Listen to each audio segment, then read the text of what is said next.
Hi, I'm Robin Waite, author of multiple best-selling books, including Online Business Starter, Marketing Machine, and more recently, Take Your Shot. I'm also the founder of Fearless Business, which is a business accelerator for coaches, consultants, and freelancers. And in my episode for the Business Growth Architect Show, I'm going to be sharing a story about when the unexpected happens. And in my case, my personal journey started back in August when I was diagnosed with a grade 1 brain tumor. So if you want to know what to do when the unexpected happens, head on over and give the full show a listen. And hello, fabulous person. Beate Gillette here. I am the host of the Business Growth Architect Show, and I want to welcome you to today's episode where we discuss how to navigate strategy and spirituality to achieve time and financial freedom. Truly successful people have learned how to master both: a clear intention and a strategy to execute that, in a spiritual practice that will help them to stay in alignment and on purpose. Please enjoy the show and listen to what our guest today has to say about this very topic. Welcome back. Beate Gillette here, the host of the Business Growth Architect Show. Today is Robin Waite with me, and we are talking about when the unexpected happens, and a topic that couldn't be any more relevant, not just to you, Robin, but also obviously to me, as we just faced losing our home and my business office in the fire. So Robin, welcome to the show. I'm excited to have you here. Thank you, Beate. I know as well, I can't imagine what you've been going through. So for you to still go ahead and actually invite me onto the show to chat, it means an awful lot to me. So thank you.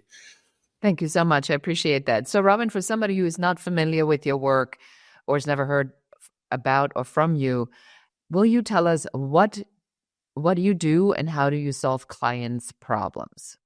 Yeah, so I run a coaching practice called Fearless Business, and the concept of it centers around this idea of fearing the things in business and life ever so slightly less that stop you from achieving your goals. So a lot of the clients which I work with are very similar in terms of my background. So they're sort of mid-30s up to sort of mid-50s. They've got families, they've got challenges which they need to get through.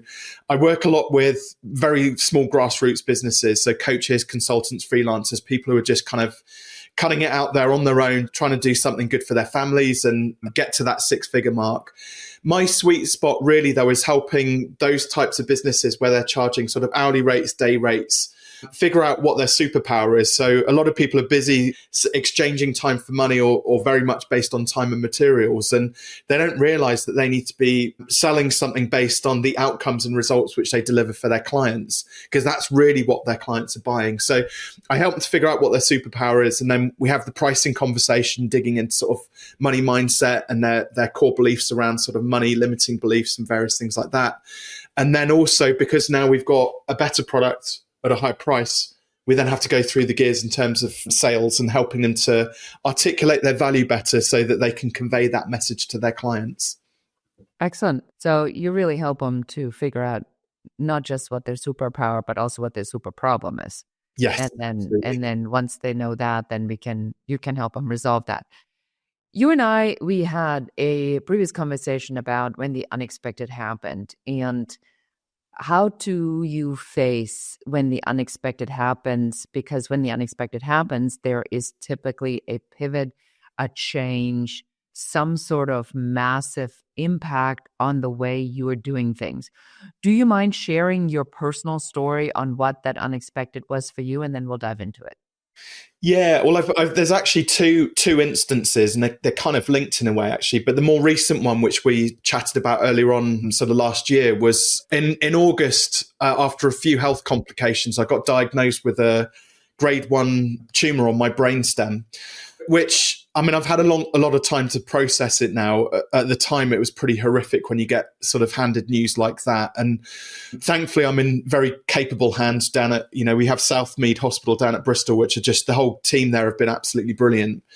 But at the time when they diagnosed it, you hear the words brain tumor and just your world melts. You're just like, everything that you thought was important all of a sudden disappears away. Business has been my passion ever since I can sort of remember, through my early teens. So for the last 20 or 30 years, I've just been heavily into like businesses and entrepreneurship and things like that. And then I got the news and it's just all of a sudden that was just like Is any of this really important? And so it was I'm trying to think now what the actual date was, but it was mid-August when I found out. I think it's August the 4th, actually, when I found out the news. And I went through all of the phases of like grief. And I mean, you've experienced this as well now, probably not just with the fire and what's happened with your home, but there will be other instances in your life as well. But the closest level of grief that I could compare it to was when my dad passed away 13 years ago. Because in my head, I've been running businesses, I'm very positive and I make plans about the future, and I have a young family. In my head, I'm going to live till like I'm 100, and I got all these years in front of me to build this future. And then all of a sudden they say brain tumor, and you're like, oh crap. There's some good news, right? So if there could be. So since speaking to the consultants, I've discovered that what I have is called a subependymoma. So if anybody did want to go and Google that, you're welcome to. It's quite rare. It's also possibly one of the best kind of tumors that you can get in your head, because it's benign and it's very slow growing. So it is growing, but it's very slow. And the typical sort of average age where people get symptomatic with what I've got, there's something called hydrocephalus, where you get brain fluid kind of builds up and nausea and you fall over and all sorts of lovely stuff. That's the nice stuff. Typical age is like mid-50s. So I'm 43. And this is where I started to turn around from sort of dealing with that grief and that shocking sort of news. And I was very fortunate. I tend not to work in August anyway, so I was kind of quite a quiet period so far as the business was concerned. So I had a lot of time to process this. But then coming out of it going, right, well, I might not live to my hundreds, my 90s or whatever, but I've got a good stretch in front of me now, at least until my mid-50s, where it might cause me problems. The consultants have also said it might never come to anything. It might have stopped growing and then we're okay. So yeah, a big shock. So I think what happens is when we get a diagnosis or a news, and in my case, it was like I'm on my honeymoon in Costa Rica, and 3 days later, we find out there's a fire. On the 4th day, my office burns. On the 5th day, my house burns. So when you have a message that is life-changing, as in your case, as in my case, what did you do that honored that massive change you must make? Because I'm sure stress is probably going to be one of the worst things you can do to yourself now. And you're going to have to watch your sleep. You're going to have to watch your exercise. You're going to have to really take care of yourself, bring a lot of joy in your life, which is often contradictory to building a business, because you buckle up, get through it, hustle, make it work. How do you manage that? Like, what did you do? What are there steps? Did you put a process behind it? How did you manage the emotional side? So I have like 10,000 questions about this. Yeah, I mean, so you mentioned about like the exercise and the health side of it specifically. So one of the clues that something wasn't quite right was I'm a very keen cyclist and surfer, and I used to go out on Sunday mornings with my cycling buddies, and we'd do 50, 60, 70 miles in a ride, so long distances. And then from about 5 years ago, I got cramp. Now, cramp isn't unusual when you're doing a sport like cycling, and you'd expect to get a cramp in your calf or your hamstring or something like that. But one day, several years ago, my whole body just shut down. So I was getting cramp from my jawline all the way down to like through my stomach, through my arms, my everything. My whole body just went, and I had to call my wife to come and pick me up. I was gutted she was busy, but thankfully there was a chip shop near me. So I just had stuffed my face full of food, and I managed to sort of limp home. I was thankfully not far from home. But gradually I went on this decline with my rides, where I could do 40 miles and then 35 miles and 30 and 25. And it reached a point earlier on this year, and this is what led me to and I was starting to get headaches and other symptoms. So, and it got to a point where I was doing a 5-mile bike ride and getting full body cramps. Body was shutting down. So when I finally got the diagnosis, that's the point. I know now something's wrong, and you kind of you're like, right, okay. And I had to let go of that. I'd always had this hope that it might be short term, or it might have been a virus or COVID or something that I'd caught that might have created this. Now I'm like, no, it's a tumor. It's not going anywhere unless I have it removed. I have brain surgery. That's the only option with what I've got. So I just had to let go of my dreams of becoming Olympic cyclist or whatever it is, would never have happened. But just kind of accept that, okay, this is what I've got. And so one of the small changes I've made is I didn't want to go out and be 5 or 10 miles out in the countryside and then have this episode on my bike. So I've decked out my garage now with a treadmill and some weights. I'm just waiting on a rowing machine, and there's a new static bike which I want to get in there. So at least I can exercise and stay healthy and as fit as I can. But if I collapse, I'll do it in my garage floor at home, not out in the middle of nowhere. So that was the first thing. The second thing as well is that was on a journey with the business, for example, where I was starting to sort of be kinder to myself, basically. I've been in business for 20 years and I had made a pact with myself before this anyway. I wouldn't work on Fridays. So again, things like that just reaffirmed this, right? No, not only am I not going to work on Fridays, but I'm also just going to do something nice for myself, treat myself to go and get my hair cut or go and have a massage at the local spa or just do something that was wholesome. It wasn't work, that wasn't necessarily family responsibilities, although that obviously is an important part of the journey as well. And those changes, like the biggest thing as well, I realized, B, that I was saying yes to just too many things that weren't really like lighting me up. So this was like a big catalyst more recently where I'm like, no, if I want to go on a trip to Dubai, and it's been on my mind for 2, 3, 4 years. This I've got friends out there, I've got clients out there, there's a massive scene out there, like in entrepreneurdom. And I was like, I want to do that. And I'd been putting it off because I'm like, it's not fair on my wife if I go away for a week. I'll miss the kids and I can make every excuse not to go to Dubai. And I got diagnosed in August and I was like, do you know what? Life's too short. I don't want to miss out on going to Dubai. So I booked it. I felt so much guilty about leaving my wife and kids. But actually it was probably one of the best things I could have done. I did a lot of business stuff out there, but I had lovely time in the sunshine just to contemplate and make a plan for 2025 and what changes I need to make. But I was also able to invest whilst I was out there into 2 fairly sizable partnerships. You may or may not have heard of these guys, but they're well known in their own circles. But 2 YouTubers, one called Simon Squibb, who's kind of really blown up in the last couple of years. For those that know him, he's the What's Your Dream guy. So he goes up and interviews people in the street and asks them what their dream is. And then also Chris Do as well, who's got a fantastic YouTube channel and a brand called The Future. Chris Do is a personal friend of mine. There you go. I had, believe it or not, I was one of the first conversations when he first thought about starting his business. And then if you ask him about our story, he'll tell you about the conversation that we have had. He says that there was a pivotal moment in our conversation that made him really take the leap. So, yes, he's a good friend, a great human being, a phenomenal person. He's just the guy's got like so much love to give, and it was so he was speaking out at the 1 billion followers summit in Dubai, and it's so we had a mutual friend. There's a guy called Matt Etham who's one of his coaches, and I've done a lot of work with Matt over the years. So Matt was like, "Come out to Dubai.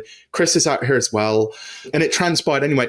I didn't do a lot of work at the workshop because Chris was doing his thing, but Chris invited me to come and co-facilitate one of the workshops he was delivering for this summit, which was such an honor. It was a dream for me to be in Dubai, working with somebody of Chris's sort of caliber. Somebody like that, yeah. It just honestly, it couldn't have been better. So one of the things which I did, so I'm always looking at opportunities now like that, because life is harder than it was before I got diagnosed, and like getting up in the morning is a struggle and various things like this. And I'm like, I'm out in Dubai, Chris is out here, and I'm like, so imagine if you had to spend, like, how much would it cost for 3 hours of Chris's time, like one-to-one? It'd be like tens of thousands of dollars, right, to do it, So he very generously paid for my summit ticket, and I thought, right, and he's invited me out here to be in his entourage. I thought, I need to repay him. So I don't know if you'll like me sharing this story or not, but I booked a yacht. I think it was like £700, like $800 or $900 or something. But part of my motivation behind that was, one, I got to hang out with Chris, but also Chris is on a boat with me. Like, it's such a great opportunity. He can't leave. So it's a great opportunity to do some networking. Right. But it was just great hanging out with him. And he told a few stories and we chatted and stuff like that. He was asking about the business, and his 2 sons were out there as well with us as well. So they got to join us on the boat, and then a couple of mutual friends. But you asked me before July if I could have seen myself in January being out on a boat in Dubai with somebody like Chris. I'd have been like, no, absolutely no hope in hell would I have been able to do that. And it's just this realization that life is precious and it's very short, and you need to take these opportunities when they do show up. Yeah, I mean, I absolutely love that. I actually really love that Christo is like part of this story. That just makes me smile a lot. So now we talked about when the unexpected happened, right? So you have, if I rephrase this, you had to really come to terms with that this wasn't just something that happened, a cut, you put a band-aid on it, it heals, we'll move on. This is something that you're going to have to deal with from here on out for the rest of your life, most likely. Now, your mindset is clear that self-care is important, that there are certain things that you probably should not be doing, that you now need to take care of opportunities in a different kind of a way. So was that a strategy that you implemented where you said, I cannot hustle the way I did. I need to go, let's say, to a place like Dubai where people that might create opportunity are? Was this a natural thing? Did you fall into that, or did you deliberately do it? Bit of both. So my background, I used to run a marketing agency. So I was a very introverted web designer and sort of creator. And it was 8 years ago I transitioned into coaching, and that's where I started to. You have to go onto podcasts and speak from on the stage and do some what other people would see as very extroverted things. So kind of getting outside of my comfort zone, and probably like fearless is probably more of a projection than it is just a brand name. It's kind of like part of me is that I always had this desire to want to be a bit more fearless. And I see all these people having this like remarkable success, like Chris, Daniel Priestley, Rich Litvin is another guy who's based in LA, I think, who amazing coach who I really look up to and respect, just doing these amazing things. And it's taken me all of this length of time, plus a little bit of a nudge with what happened in August, to realize that if you don't ask, you don't get, right? And I would go to events where I'd see these amazing creative people, and then I would just be a passenger. I would just sit in the back row and listen to it. And I would enjoy the event. Don't get me wrong. I'd learn lots. Absolutely. But I was always a little bit, and I'm going to be very honest now, there's a little bit of the green-eyed monster. A little bit of jealousy was coming out. Like, I want to be that. I want to be that guy on the stage. I want to be that person that's so successful, but I'm not, and you're kind of like, good for them.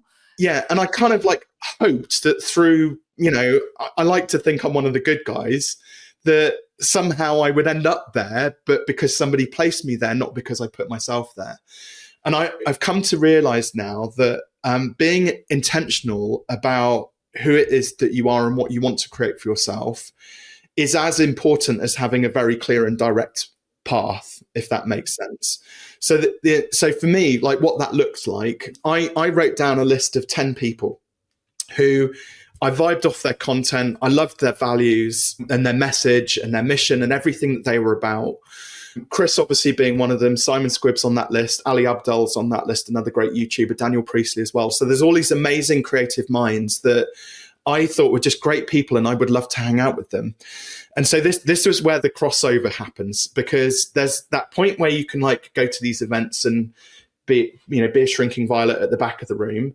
But then I realized I needed to put myself in the front row. I actually needed to sit in the front row so that I can look into their whites of their eyes. And when they finish their talk, stand up, shake their hand, take a selfie with them, but also congratulate them on the amazing work which they're doing. I know that a lot of these guys get their plaudits and things like that, but also I recognize that I've been in business for 20 years and they probably do look at me now, they know me and see that there's some experience there, which I'm a good person to have around. So actually, but I wouldn't have done that 2 years ago. I wouldn't have stepped up and had a photo and shook their hand and like congratulated them and added value to their world. So here's a crazy story. One of the things which I did around this sort of notion of, choosing the person, putting them on the list, being intentional, and then adding value. Ali Abdal was running an event, and there was about 600 people there, but it was in a university, and it wasn't like your traditional business sort of venue. Everybody looked lost. So I put down my bag and my coat and I started directing people. I was like, loser over there, the cafe's there, the auditorium's this way, just being helpful. And Ali's general manager, a guy called Angus, he came up to me. He was like, Robin, what are you doing? And I was like, well, everybody looked lost. I thought I'd just help out and just go give directions and stuff. And he's like, oh, right. Okay. You don't have to do that, by the way, Robin. You're a guest here as well at this event. I was like, no, it's fine. It doesn't matter. And he went to walk away. And then he took 3 steps, turned around, comes back. And he said, oh, actually, Robin, whilst I've got you, there's a product that we're thinking about launching. I'd love to pick your brains on the pricing side of things. So I was like, bang. And so I didn't have to ask for that. I just had to step outside my comfort zone a little bit and do something which I did feel a little bit awkward about. But it sparked that conversation. And behind the scenes, I've ended up working with Angus as well as some of the other people within Ali's team. I do that work for free as well, believe it or not, despite the fact I'm the pricing guy. But it's because these partnerships, I've realized the value in, just helping people out. There's a lot of people who get to a certain position with their careers, and it's very hard to know who to trust. And I think it's really important to, like, when you're building a partnership, that you give enough value to help build that trust up. And then so long as, like, a lot of people, when they look at partnerships, they're always thinking about what's in it for me. What can I get out of this? How can I get referrals and money and commissions and you name it? Since the tumor, especially that news, I'm not motivated by money at all. I'm like, if I do a good job on this planet, the money will come as a byproduct to doing a job well done. But I'm now getting to hang out with some really cool, fun people. And not only that, but I also get to make a much greater impact as a result of that now and reach more people. If I'd just been soldiering on my little journey on my own, there's only so many people you can reach, so much impact you can have. So I realized I need other people in order to be able to, create more impact and reach more people with. Yeah, I want to add something to that, which is really a learning that I'm going through right now. And it builds up on what you said. So very much like you, I have given, for decades we're talking about. I just turned 60 last year. And there comes a point where you go, when I look in my bank account, I look at the people that I've helped and their bank account, I do see a discrepancy. I made good money when I sold my business, but the business wasn't generating as much money as I thought it should or could have done.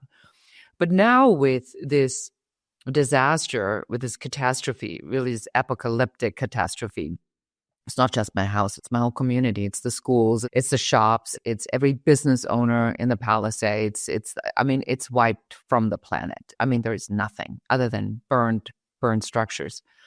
But what I have started to see is the outpour of love and support toward me. So the receiving now that I'm getting from, the GoFundMe page to people responding in person is something very simple. I wrote about this yesterday. I was having a really tough day yesterday, and I said, I'm yearning for a fluffy robe to wrap myself in for some comfort. And 2 people immediately reached and texted me and said, I'll get you the robe right now. Tell me what you want. You'll have it tomorrow. And for somebody who's like you in sort of this giving and understand this gratitude principle, but there will come a point where it comes to you. And then the receiving, I think it's twice as hard, actually, to receive from other people. But that's how the infinity loop closes. You have to learn how to do both. So the expectation of the giving, to sum this point up, is to give freely and without an expectation of return, because otherwise it's quid pro quo. But when you do, it creates a resonance that at some point from somewhere you don't even expect it. Something comes to you and you go, how did that even happen? But that's because of the resonance. How do you feel about this part of it? I wholeheartedly agree. I think life is one great big energy exchange, essentially. And kind of the fuel into that is that you give more than you can take. And actually Simon Squibb he's really wonderful because his mantra is give without take. And so I've started to follow that as much as I possibly can. It's like give as much as I can. And again, there are some wonderful sort of business events going on and things like that, which asked me a year ago, would I spend 5 or 10K to like sponsor an event? Because selfishly, no, because I'm like, well, it's my money and what am I going to get out of this and things like that. Now I'm like, no, because if I put 5K into an event, which 4,000 people are going to go to and get to enjoy as a result of my part that I get to play in that, plus I get to attend it, do a bit of networking, have some fun whilst I'm there as well. That's like a really wholesome thing to do. And I hadn't seen that before. I was very much in that sort of one-minded sort of transaction approach. But what you've suggested there is like, what I always say is like, The money is a byproduct of a job well done. If you just do a good job on this planet, or the best job you possibly can do, people will see that. But I've noticed as well, you also have to be open to receiving it, because there's a lot of people who are also very closed off from receiving help. And interestingly, that's one thing which has definitely changed for me, is not just receiving the help and being open to that, but actually going out and asking for it. You have it ask, yeah. And the asking is challenging, especially for if you've never done this before, or if you have childhood trauma, or you've been in bad relationships and other people knowing what you want was weaponized. So there is a lot of cleaning up to do in order for you to receive in a healthy way contributions. But yes, people say, how can we help? How can we help? And your first reaction says, no, I'm okay. But this is too big. This is too big. I mean, this is too big even for me, and I do need help. And so when somebody says, can I send you a fluffy robe? I will say yes, because I don't even have the time, the energy to go buy another thing, to go look, to take care of these things, because there's so many decisions I have to make. And I think in your case, when the unexpected happens, it's the same thing. There are other priorities that are so important and so primarily important that you do need help with some of the other stuff. So when somebody offers help, figure out how. Have them, or something simple. We realize that grocery shopping and cooking and cleaning up takes a lot of energy. So we're like, send us meals, because that's one less decision for us to make. We open the fridge, we can take something, we'll warm it up, we're good to go. So there are so many different ways where, just like how can I contribute, where you can also say, what can I ask for? Yeah, absolutely. I'm still in awe of you, B, in terms of like the fact that we're still stood here talking, given what you've been through. But it also shows the generosity in that, because I don't know whether that, and you can answer me honestly. I mean, I know for one, you obviously you want to push forward with the podcast and things like that. But was there not like a small part of you which is just like, just park the podcast, just focus on family and getting our home back together and things like that? When this happened, interesting question. We were on a spiritual retreat, and in this retreat, what came up for me was letting go. Now, let's just say this is letting go extreme. I could have handled a bit more of an easier version of it, but that was the theme of it. There were three things that came up for me. One was rest. The other one was letting go of everything in my past, and really the third piece, stepping into wisdom, knowing when to participate, knowing when to facilitate, and knowing when to observe. And that I was told that at this point in my life, that I'm asked now to take everything that I've created over whatever the 37 years I've been in business, all the processes, the strategic facilitations, the workbooks, the how do you make it super simple, the 90-day sprints, the super simple goal setting, everything I have created, I'm asked to make it available to everybody. So the business model is now changing into, instead of me looking for clients, is me helping others in the consulting and coaching space on how to perform better by all the things that I have created. And the clock's ticking. It's a 5-year plan, and I don't have any time to waste. And I don't like the dwelling in the inevitable. So I give myself time to fall into these pits of despair and PTSD and full-on depression. Like last night, I had a really, really tough day yesterday. But then I get up in the morning and I go, I have to focus on that the universe is a friendly place, and that what's happening is for me and through me and not against me. And then the only way I can reframe it is I have to see what it pushes me to do, because within that must be the gift. But I don't see it yet. Let's talk about losing everything you have, every card my daughter wrote. I will never look at a Mother's Day card my daughter wrote when she was 6 years old. I will never wear the beautiful garnet necklace that I bought myself when I sold my business in Prague, that I put on when I need to be feeling successful. All of these things are hundreds and hundreds of thousands of dollars. I feel like a yo-yo. at times where I keep going up and down. But the only sane way for me to not go nuts, is to sit here, to talk to you, to remind myself that my mindset is the key to what comes out of this. Ultimately, when we die, I can't take any garnet necklaces or Mother's Day cards with me anyway. I mean, I would have liked to have it for another 30 years, but ultimately, this is not ours. We're borrowing everything anyway. So that's what I'm grappling with. But the only way is forward, or I go nuts. I literally will go crazy if I don't do this. Yeah, I think that's one of the things. I couldn't have sat still in August and I got the news, and it sounds like you're in a similar sort of space. Sometimes doing things can be a much needed distraction actually from that, and give you that sense of purpose and staying on that mission which you've got in order to help other business owners.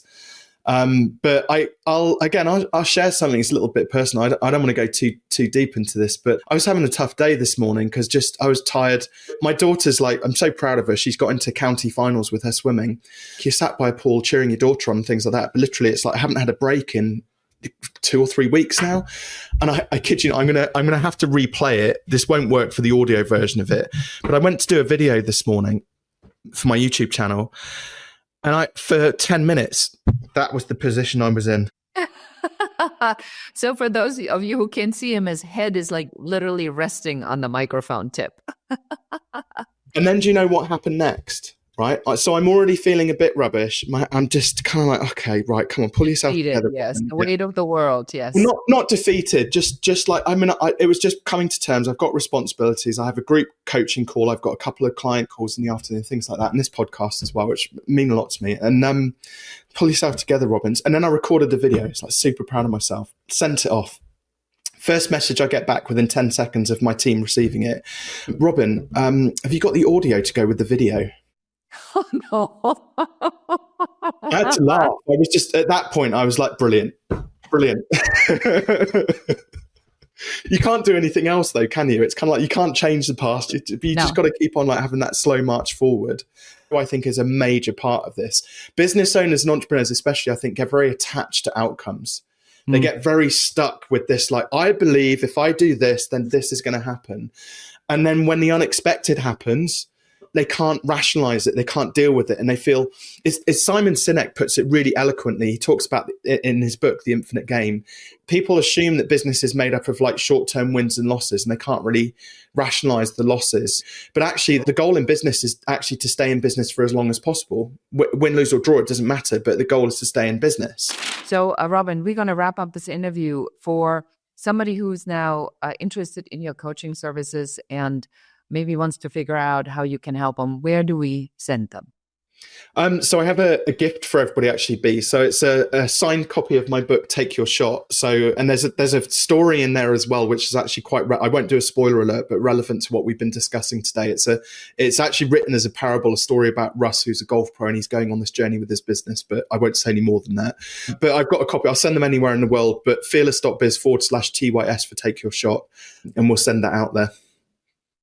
Sounds good to me. Well, thank you so much. You've been amazing. I really appreciate you being on the show. I will be following your journey, and I'm sure you and I will be in touch in the future. Likewise. Thank you. All right. And that's it for us for today.